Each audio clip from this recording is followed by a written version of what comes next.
In 1942, the Gilvin Roth YMCA opened its doors as a gift to the town of Elkin from Chatham Manufacturing.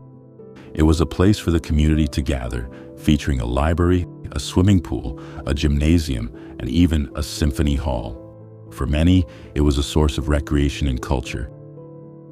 But for Black children in Elkin, attending cultural events at the YMCA came with barriers, and access to the building and events taking place there was limited.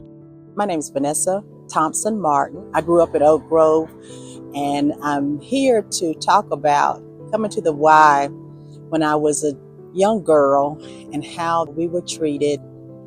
Oh, this beautiful building, to me, it takes me back to coming down to the Y, coming to the library.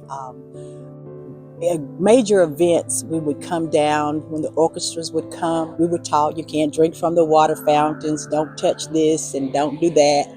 They were for white only. They weren't for us. And we had to wait till we got back to school to do that. We still were allowed to learn, to hear, and make our own mind up about people. My name is Paulette Kyle Gregory, and I was a student at the Oak Grove Elementary School from 1953 until 1961, the 1st through the 8th grade. Mrs. Bernice Davenport taught the 1st through the 4th grade, and Miss Oressa Hauser taught grades 5 through 8. At least once a year, we would attend the North Carolina Little Symphony at the Gilvin Roth YMCA in downtown Elkin. Also, we attended the Ringling Brothers Barnum and Bailey Circus sometimes at the YMCA, but we had to walk. The YMCA was 2.5 miles one way. Now, the morning of the events, Mrs. Hauser told us not to drink a lot of liquids, and before we would leave the school, we would all have to go to the bathrooms. And you say, well, why would you have to do that when, of course, the Y should have had restrooms and water fountains? Yes, they did. But those sites were used for whites only. So once we got to the Y, we could not go to the bathrooms, nor could we drink from the water fountains. And we had to sit on the opposite side of the other people that was attending these events. Thankfully, Mrs. Davenport was also our music teacher, and we learned all of the instruments that was going to be in the symphony, some of the music that they would be playing. And so I guess that's why I can appreciate, basically, in today's time, all types of music. In the late 1960s, the Gilvin Roth YMCA began offering swimming lessons to Black children, a small step toward inclusion. I was excited about the fact that getting in the pool and learning how to swim, so many young children, African-American children, were drowning, didn't know how to swim, and my parents were always pushing education. They were always pushing learning to do new things. I'm thankful for my mom, I remember going to Sears and Roebuck and getting that bathing suit, and how that she, wanted me to be a part. We came down to the Y, and it was kind of hard because people had said that African-American children had tails like monkeys, and I was like, when I put on this bathing suit, they'll know that's not true.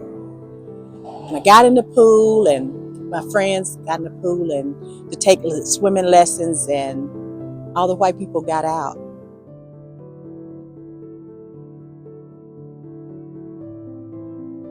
The deep-seated prejudices of the era meant that these children often faced hostility and exclusion from their white peers.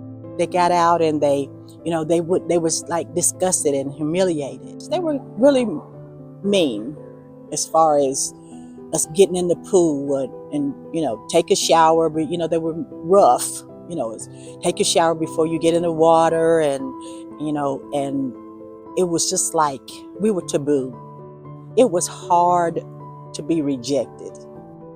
The Elkin City School System did not provide transportation for us, yet they provided transportation for the North Elkin students, transportation from the Elkin High School students, and also sometimes they would even provide transportation to Elkin Elementary School, which was less than 3/4 of a mile from the Y. But that was the times that we lived in. We were really tired by the time we got back to the school because, again, we had to walk 2.5 miles, Wynn Avenue, a rough incline, in order to get to North Bridge Street. And once we got to North Bridge Street, then basically it wasn't too many sidewalks that we could go on, so it was rough trailing trying to go to and return back to the school. I appreciate Mrs. Hauser for not giving up on trying to get us where we would be able to go to these events because we learned a lot. Some recall those long walks from the school. Others remember the swimming lessons that opened new doors. Our teacher was so kind. She said, well, y'all get the best. You have the whole pool to yourself. And she began to teach us how to swim and teach us how to put our faces underwater. And I remember her teaching me how to jump off the diving board. And she told me that as long as you have air in your lungs, it's just like a balloon. You'll never drown.